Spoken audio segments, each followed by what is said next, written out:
है। बात दरभंगा की करेंगे। दरभंगा में सामुदायिक भवन में चल रहे प्राथमिक स्कूल में एक साथ पहली से 5वीं तक की कक्षाएं चलती हैं, जहां 5 क्लास के बच्चे एक साथ हिंदी और गणित का पाठ सीखते हैं।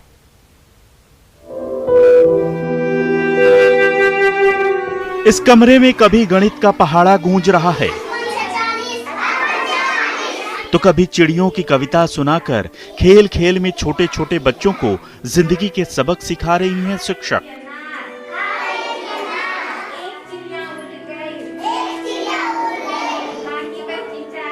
ये नजारा है कम्युनिटी हॉल के उधार के भवन में चल रहे बरही गांव के न्यू प्राथमिक स्कूल का, जहां के एकमात्र कमरे में एक साथ पहली से 5वीं तक की कक्षाएं चलाने की किसी तरह से खाना पूर्ति की जाती है।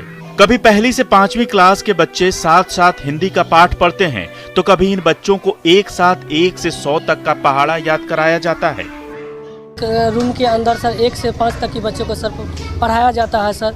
2 महिला टीचर है सर, उससे क्या समझेगा सर, ये तो आप ही समझ सकते हैं। बच्चा का संख्या यहाँ ज़्यादा है और कमरा एक छोटा सा कमरा में सर इतना बच्चा को पढ़ाया जाता है सर। ना स्कूल में ना सही से बैठने की कंडीशन है, ना मैडम सही से आती है यहाँ, ना एक ही रूम में सब कुछ को बच्चा को कोच काच के पढ़ाते हैं। जो बच्चा को पहले के लायक है वो बच्चा दूसरे में चला गया है, वो भी चीज़ वही बच्चा को रिप्लेट करते हैं।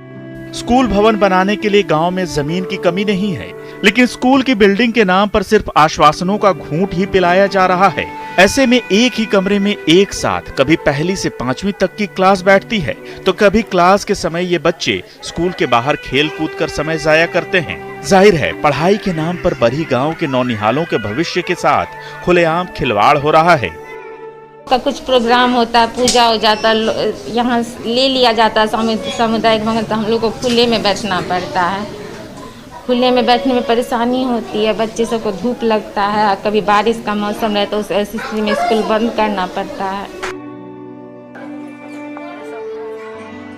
बरही जैसे मिथिलांचल के कई और गांवों की तस्वीर भी कुछ ऐसी ही है, जहां स्कूल है तो बिल्डिंग नहीं है, और बिल्डिंग है तो शिक्षक ही नदारद हैं।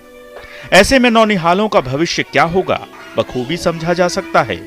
विपिन दास, न्यूज़ 18, दरभंगा।